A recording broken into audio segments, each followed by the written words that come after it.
Welcome back. The Downtown Community Alliance, along with the Civic Center of Des Moines, have worked together to bring Lunch Unplugged series, and they're starting it here soon. I'm here at the Temple for Performing Arts, located at 1011 Locust Street in downtown Des Moines, here with a Lunch Unplugged series with the Downtown Community Alliance CEO, Glen Lyons. Glen, welcome to City Spotlight. Thanks, Mayor. Glad to be here. Talk to us a little bit. First of all, you're I don't want to say new in Des Moines, but you've had a series of experiences with downtowns and organizing. Talk to us about some of that experience over the last 20, 30 years. Well, I spent 35 years working in Calgary, living and working there in Alberta in the Canadian Rockies, city of a million, with about 100,000 people working downtown. Some parallels to Des Moines. And I worked at it in public, private, and nonprofit sectors, and I worked in other Western Canadian cities. More recently, I spent 2 years in Tucson doing similar work to what we're doing in Des Moines here. And I arrived in Des Moines in May, and I'm just loving it. As this new CEO of the Community Alliance, you know, what are some of the goals that you're hoping to achieve and work for in downtown Des Moines? I mean, certainly you bring that experience and years of experience from other places, but Des Moines is somewhat unique. But tell us what some of your thoughts are moving forward. Well, I think the easiest way of putting it is we need to help people think about downtown as more than just a place of work. There are office buildings down here. You work in your office, but before work, at the lunch hour, after work, you've got an opportunity to take advantage of what the neighborhood has to offer. And downtown is a uniquely urban neighborhood. There's shopping, there's restaurants, arts and culture, things of that nature. So the Lunch Unplugged series is a way, it's designed really to give people an opportunity to take a break at lunch and have a different experience than they would have elsewhere. Now, the Downtown Community Alliance through the years has done a lot of different things. Talk to us quickly about some of the events that you guys have been working on, and even Skywalk Golf that you just had recently. And talk to us about how you're trying to change that, and then let's talk specifically about the Lunch Unplugged series. Sure. Well, we produce 4 large events ourselves. We produce the Des Moines Arts Festival under contract with their board. We also do the World Food Festival, Imagine Eve on New Year's Eve, and Skywalk Golf. There are lots of other people who produce events downtown, like the Italian Festival, and we work with a number of those groups and some of the local business associations, like the one in East Village. Let's focus on the Lunch Unplugged series, and what's the genesis of that idea, and what's your hopes to do it, and how does it work? Well, it started with conversations in the business community. You know, a lot of people who work down here say there aren't as many restaurants as there should be. There aren't as much, isn't as much retail. And you know, I started looking around and I realized part of that occurs because so many of us aren't taking lunch anymore. You know, we're working through lunch, going home early, not getting out the door. And so we're trying to use the series to encourage people to actually take a lunch, take a break. Some days you'll take a walk, other days you'll go to a restaurant or shopping. This is a 4th alternative. Now, the Lunch Unplugged series, you're going to do it here at the Temple of Performing Arts. Tell us how that works. I mean, what exactly is the expectation? I mean, is it last an hour or 2 hours or half hour, or what are you feeling? They start at 12:05. Okay. They end at 12:55. It's $8 ticket price. You can bring your lunch and eat in the theater, or online you can order lunch for $7. It's general admission seating. You can buy it in advance on the Civic Center's website.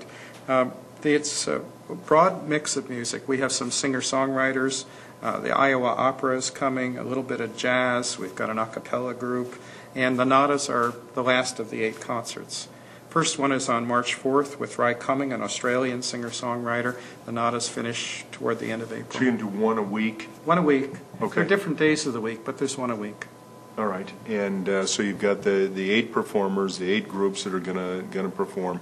Give us an idea what that variety is. Now, a lot of us have known and kind of grown up with the Nadas, and we'll get a chance to focus on them after a while. But talk to us about some of the diversity in the other groups. Sure. Well, Ry Cumming is a singer-songwriter, folk style, Australian by birth. Butch Thompson is a jazz pianist, an older fellow who's played many years. He'll be playing just by himself without his combo. The Iowa Opera is doing a 50-minute opera. We've got Valerie Vagoda is a violinist who plays contemporary music, again, sort of a singer-songwriter mode. Glenn, let's talk a little bit about where our residents can get good information for the Lunch Unplugged series. The best place is a website that we set up just for this series called lunchunplugged.com. All right. Well, let's hope everybody can get plugged in and participate in this Lunch Unplugged series. Yes, sounds good. We think about Downtown Community Alliance.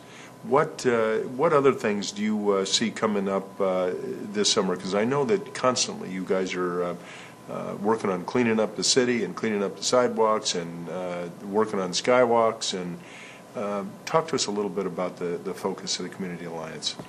Well, as you know, some of the blocks of the Riverwalk are opening. And so right now we're working with the city and the Riverwalk Development Authority to try to find the best way of managing those spaces and animating them, bringing programming to them. We're looking at the possibility of a weekday farmers market in the Western Gateway area.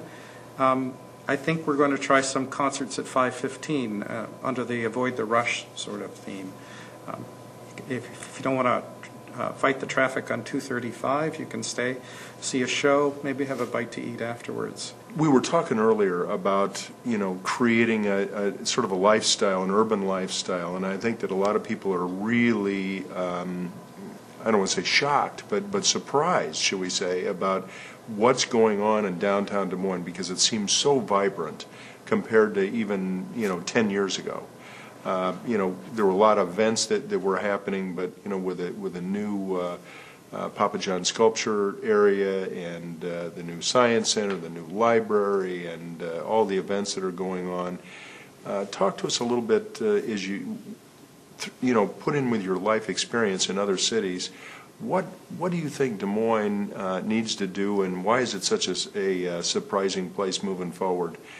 And the piece that Community Alliance is playing in that. I mean, for starters, we've got 75,000 people working downtown in a metropolitan area of a little over 500,000. There's no other city in America that has that many people working downtown. And so we're able to do things in our downtown that other cities of our size can't. In many ways, we compete with larger cities like Kansas City and the like for that kind of urban lifestyle choice. We've got some really great emerging neighborhoods. East Village is a very developed neighborhood. It's got its own local culture. The shops and restaurants there work very well together.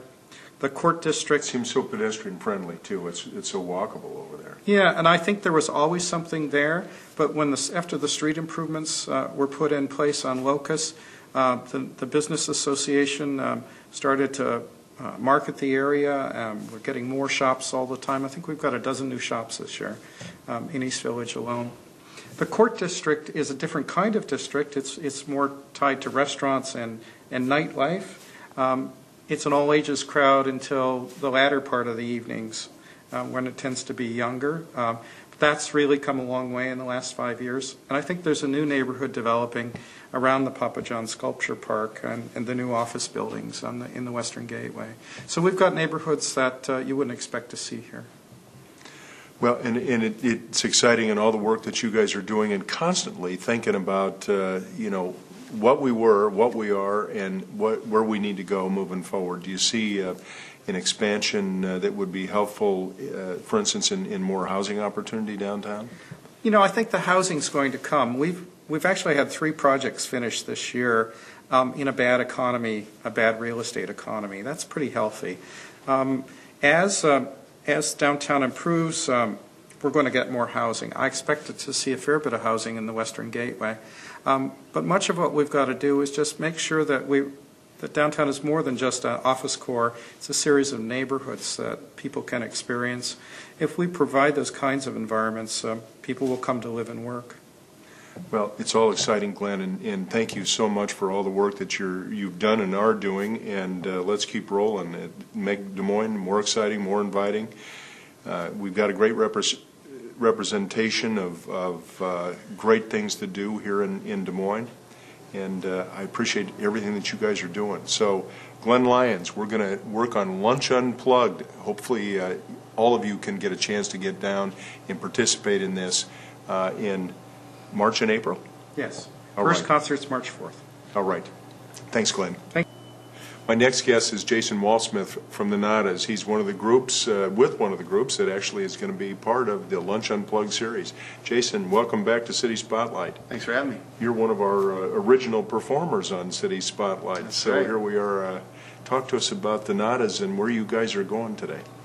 Well, who knows where we're going. We're just still plugging away, putting out records. We put one out about a year ago, and we're working on a couple new projects now. So, been playing around the country and playing a lot at home as well. So, and Glen Lyons was with us a minute ago, and he said that he's from Calgary, and you're gonna go up there this year apparently. yeah, I just met him today, and he was telling me about this music club that he used to be involved with up there, and how cool music was up in Calgary. And I said, we're playing a music club up there in April. So, in fact, it's the week before we do our Lunch Unplugged show. So, I'm excited to go up there. It'll be our first time in Calgary.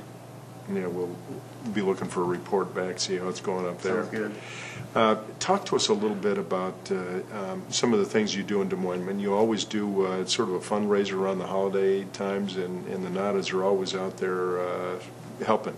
Yeah, we have a few regular shows now that have become sort of annual events, and we do sort of the bar theater shows in the fall and in the spring, but in the summer we usually do a Simon Estes Amphitheater show. We've done one for probably a decade now every year, and we always do the Iowa State Fair, first 3 days of the Iowa State Fair usually, and so those are sort of staples. And then what you're talking about in December, usually the first Friday in December, we do Not a Silent Night, which is a Toys for Tots benefit at Hoyt Sherman, and we just had our 8th one, I think. So it's it's even hard for me to comprehend that we've done these for so many years now, but always a good time.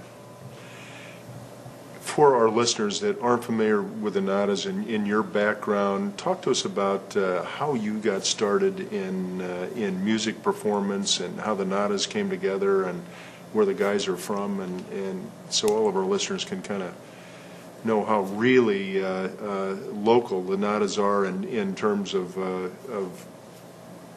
your evolution. Sure. We started in college at Iowa State in 1993. Mike Butterworth, who is my co-lead singer and the guy that we write most of our stuff together these days, we started in 93 in college and picked up a couple of other players from Iowa State as well. Over the years, we've had quite a few drummers, more than I'd like to admit, and a couple of bass players. But we've always brought in lots of musicians from around here to work on records or play shows, and we've had the good fortune of playing with a lot of great musicians around here. So, started in college as a hobby, and then sort of as a way to make some money, and then decided we'd do it after college for a couple of years while we were still young, and then I don't know, something happened. Now we're still doing it when we're not so young anymore. You're still kids. Right. No, 17 years. It's kind of a long time to be in a minor league band, or in a band that's kind of doing it on their own. But we've found a life that we like and found a great supporting fan base in the Midwest, definitely in Des Moines, and there, as you know, there are a lot of Iowans who are spending a little bit of time in other cities around the country, and so we can pretty much go anywhere and sell out the right room. So. When you do the full big band, how many members of your group do you have now? And what are we got a couple of guitars, we got a drummer, the core of it is Mike Butterworth on guitar and vocals, Jason Smith on drums, John Locker, who's been our bass player for about 10 years, on bass, and Becca Smith on violin, which was a new addition for this last record. She came and played a lot of violin on the record, and we asked her if she'd go on the road with us. So she's been in the band about 1.5 years now. And that's the core. Talk to us a little bit about how you move around. You know, people, give us a sort of the lifestyle. I mean, you guys have your own tour bus now, or I mean, how do you move around from place to place? Then you got to haul all that gear and pack it all up. And do you like doing one night stands, or do you like to do an extended show kind of a deal, or how do you guys do it? Well, we travel in a bus, but it's not exactly the lap of luxury. It's an '85 Eagle that used to belong to Meatloaf. It's got 3 million miles on it. We've been through 2 motors and about 15 tires. So it's a bus, but it's still sort of hard. We still carry all of our own gear and, you know, for the most part, load it in and out ourselves. I tend to shirk that responsibility a lot these days. But anyway, we're doing all the heavy lifting ourselves. And, you know, half the time we stay in nice hotels, half the time we stay in really ugly hotels. So. But, you know, it's still a great life. I mean, we've got so many good friends in so many different places around the country, and fans that, you know, just come out to support us, that we have a lot of fun still. So, our city spotlight, we like to focus a lot on local talent and people that are involved in the community, and certainly you guys have been leaders certainly in music performance groups. What would you say to some young people who, you know, are kind of thinking about it, and they're in the basement or in the garage playing, and would you encourage them to keep on keeping on, or, you know? Absolutely. I mean, it's sort of easier these days than it ever has been to be a new band, and you know, there aren't as many opportunities for superstardom as there used to be. But yeah, I mean, I definitely encourage them. I'd say take every gig you can get. Write down every lyric idea pops into your head, and just get it out there. I mean, I was showing you earlier, I made a music video on my phone yesterday and published it all in one day. I mean, it used to take a couple $100,000 and, you know, 20 people and 2 weeks worth of work to do that same kind of thing, you know. So it's sort of, the barrier to entry is gone, you know. If you want to make music, make music. Boy, I find stuff on YouTube that is unbelievable that some of these people put up, and sometimes the quality's not good, but it's funny enough, or it's good enough, or the performers are good enough that it still gets a lot of hits. Yeah, so times are changing. Jason, thank you so much for being on. Quickly tell us, if people want to know what the NADA schedule is, how do they get a hold of you? Tell us the best way to do that. We have, you know, thenadas.com, our regular website, which has all of our tour dates on it, has all of our music on it and everything. We're doing a lot on Facebook and Twitter, which is a lot of fun, and people can, you know, it's a really two-way communication. So anywhere online, and we'll be around. All right. Thanks for spending time with us, and we'll look forward to an update soon. Best of luck to you on the road in 2011. Thank you. All right. We're going to be right back. We're going to take a quick break, followed by the community calendar, and then we're going to come back with Elliot Hoffman, Kirk Robinson, and Laura Graham. We're going to talk green.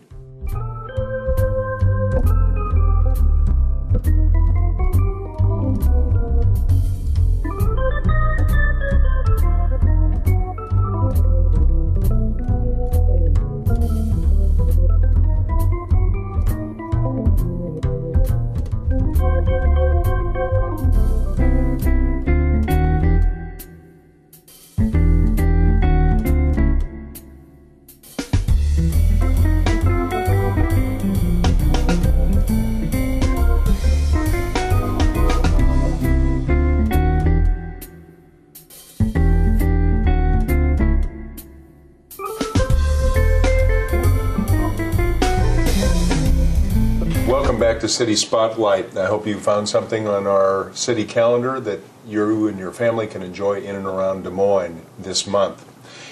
Joining me now is Elliot Hoffman from Natural Capitalism, and Kirk Robinson and Laura Graham from the city of Des Moines. Elliot, welcome to City Spotlight and welcome to Des Moines. Great, thanks to be here. Talk to Great us. to be here. Talk to us a little bit about natural capitalism. Where did it start? How'd you guys get going? And how are you taking it out to across the country? Great. Actually, the idea came up in a conversation with between myself and my partner in my house about 3 or 4 years ago. And I said, you know, we should. This is a woman named Hunter Lovins, where she is one of the experts on sustainability, and I had a tremendous amount of experience in running business. I said we need to put these two together and bring sustainability to the small and mid-sized companies in this country, because they're the ones that need the most help. And we launched this back in about a year ago in the Bay Area, and got connected with some folks in Iowa. And Des Moines and Fairfield have been wonderful communities to work with. I mean, it's amazing to see how far along Fairfield and Des Moines are on these issues. Even on a session this morning, to see that more than half the companies and community and entities in the group already had sustainability teams before we even got here. So that was great to see. Talk to us a little bit how the partnership between natural capitalism in the city and in these companies works. The state of Iowa committed to provide 50% of the fee for local businesses and entities that participate in the circles. What we do to make this affordable and accessible to local companies and so on is we bring together 8 companies or entities, could be a city or a department in a city, into what we call a sustainability circle. And we bring great content to this around sustainable issues, all geared towards helping companies save money, make more money, help cities save money. Talk to us a little bit about, you have different kinds of organizations. Why do you put the group together to have such diverse? Wouldn't you want all manufacturers, or, I mean, why?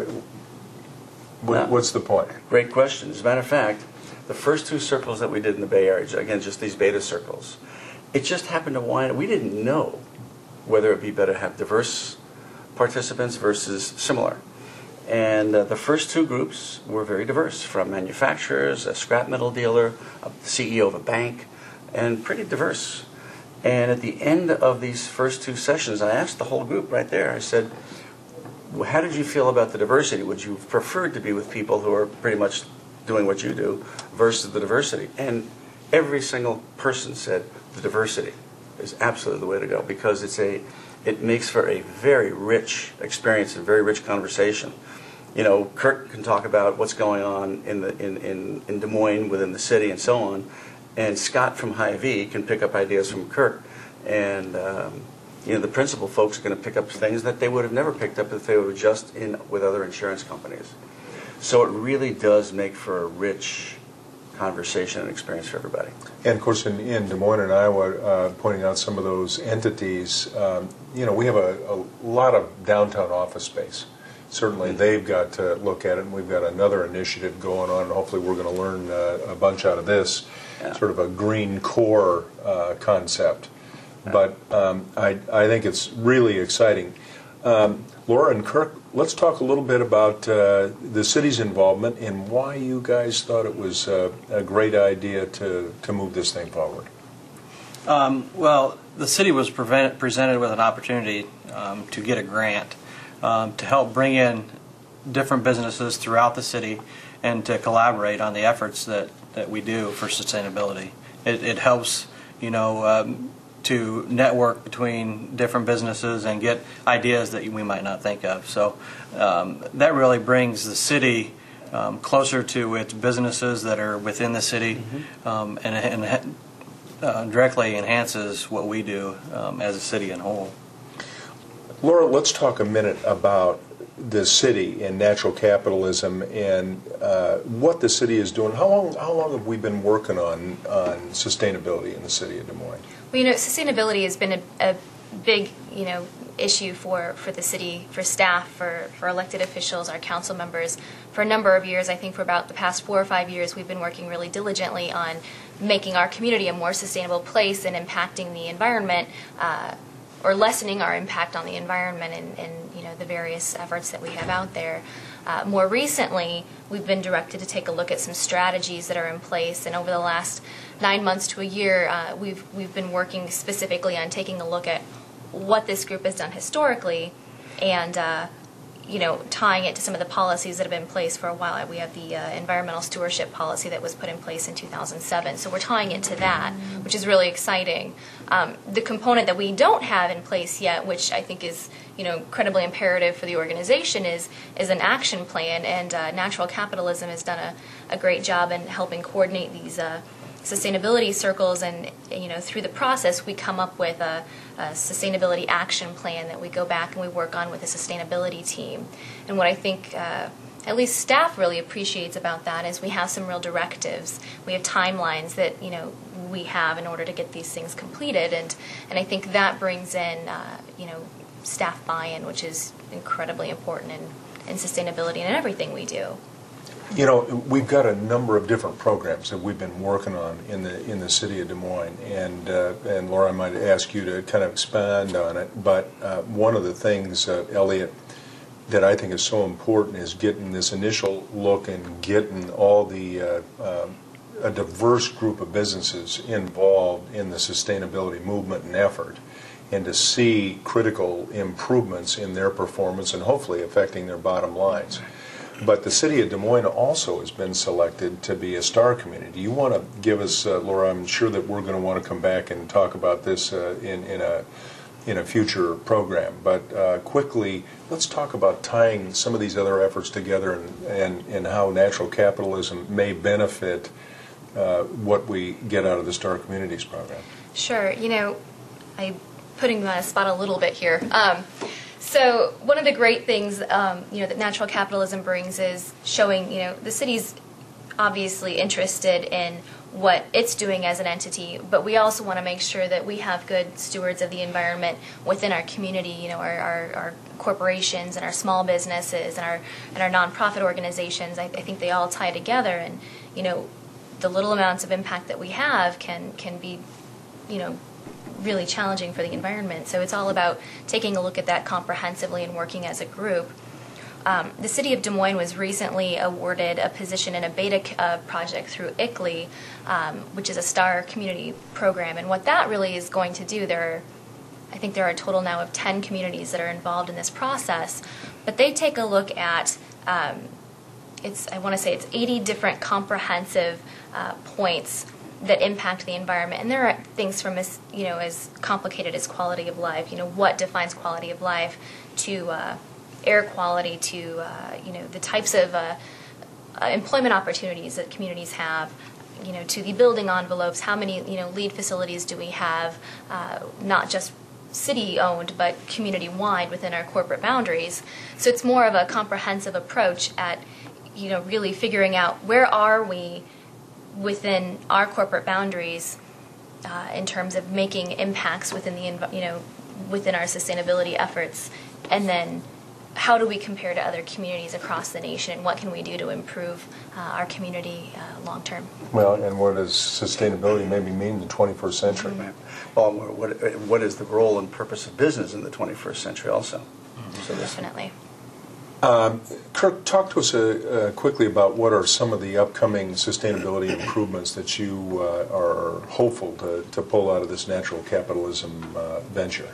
Well, we as a city have been working quite a bit on changing light bulbs, turning automatic sensors, or having automatic sensors in the rooms to turn the lights off when nobody's there. We are really working towards compounding all of our efforts through each department in the city, and trying to get them to have involvement and have a buy-in to not only with the city, but maybe even take that home into their own personal lives. And as they use that, and as the city and the businesses involved in this group expand throughout the city.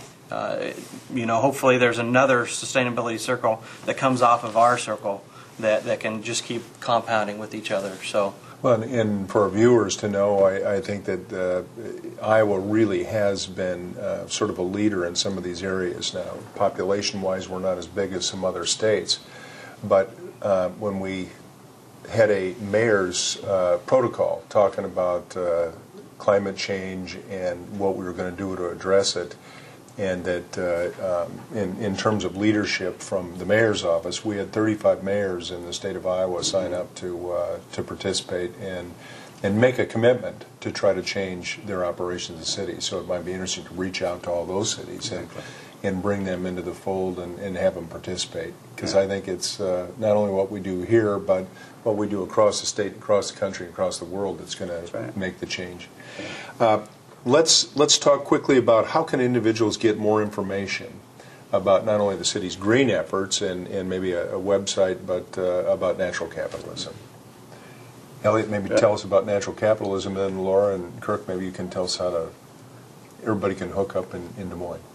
Well, we've got the beginnings of a website through Natural Capitalism Solutions, which is an NGO, and we are a brother or sister entity of that. We're the for-profit arm. So if you go there, you can click through to Natural Capitalism Incorporated.